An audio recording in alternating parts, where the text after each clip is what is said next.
Shalom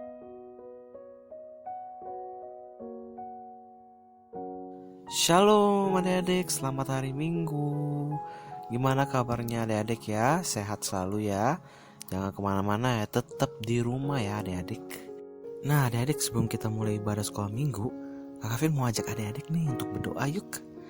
Mari kita lipat tangan, tutup mata, dan berdoa.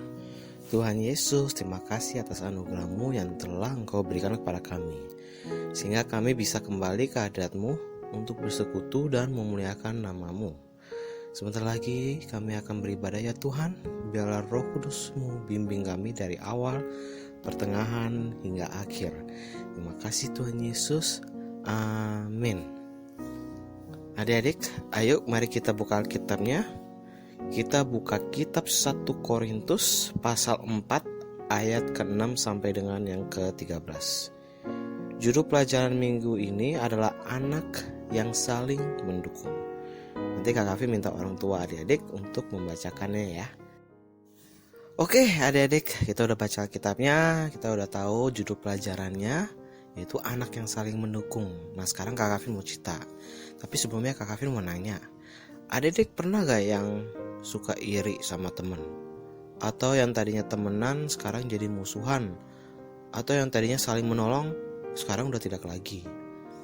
Kira-kira bagus gak adik-adik berperilaku seperti itu? Tentu tidak ya adik-adik ya, karena hal ini akan mengakibatkan perselisihan atau perpecahan antara adik-adik dan teman adik-adik. Nah, sama seperti jemaat Korintus adik-adik. Dulu kan jemaat Korintus dibimbing oleh Rasul Paulus. Nah, sejak Rasul Paulus melanjutkan pekabaran Injil di Efesus, dia dapat kabar bahwa jemaat Korintus mengalami permasalahan. Permasalahannya apa ya adik-adik ya? Nah permasalahan itu dapat mengancam persekutuan mereka sehingga mengakibatkan perpecahan. Waduh. Nah jadi beberapa warga jemaat Korintus menuding dan memegahkan dirinya serta membeda-bedakan Rasul Paulus dengan rasul-rasul lain yang melayani di sana pada waktu itu. Salah satunya siapa ya adik-adik ya? Iya, salah satunya Apolos yang diutus untuk meneruskan pelayanan Rasul Paulus di jemaat Korintus.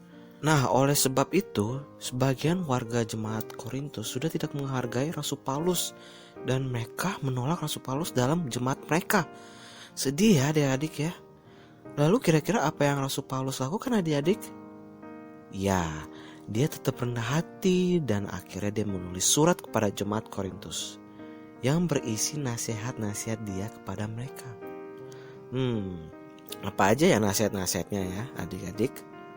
Yap, semua nasihat-nasihat dia adalah dari ayat yang adik-adik sudah bacakan, yaitu di kitab 1 Korintus pasal ke-4 ayat yang ke-6 sampai dengan yang ke-13.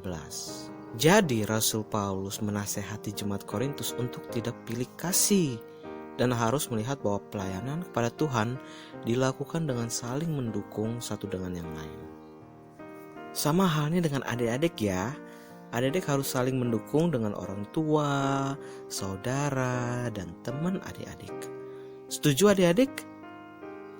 Setuju ya. Nah, lewat firman Tuhan ini, adik-adik bisa belajar dari nasihat Rasul Paulus untuk menjadi anak yang baik, saling menolong, dan saling mendukung. Tidak boleh iri hati atau sombong ya adik-adik, karena kita sebagai anak Tuhan Yesus harus berperilaku dengan penuh kasih dan kebaikan hati untuk kemuliaan nama Tuhan. Oke, sekarang Kak Kavin akan berikan aktivitas nih kepada adik-adik. Nah, adik-adik bisa lihat ya aktivitasnya. Oke, di sini Kak Kavin meminta adik-adik ya dibantu dengan orang tua juga menyusun kata-kata yang acak menjadi kata-kata yang utuh.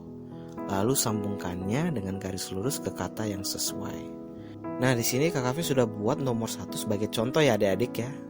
Nah nanti orang tua juga dapat membantu salin format tugasnya secara tulisan tangan di kertas kosong.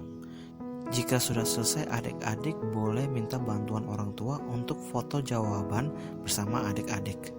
Lalu dikumpulkan ke grup WhatsApp PA orang tua paling lambat hari Senin 11 Mei 2020. Oke adik-adik, sebelum kita mengakhiri ibadahnya, Kak Kavin mau ajak adik-adik untuk berdoa.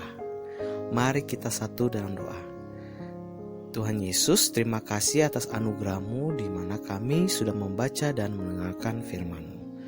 Berkatilah kami ya Tuhan untuk menjadi anak-Mu yang selalu saling menolong dan saling mendukung di dalam kehidupan kami. Terima kasih Tuhan Yesus, haleluya, amin. Demikian ibadah sekolah minggu pada hari ini. Terima kasih adik-adik sudah mendengarkannya, dan sampai jumpa di ibadah selanjutnya. Selamat hari Minggu adik-adik, Tuhan Yesus memberkati.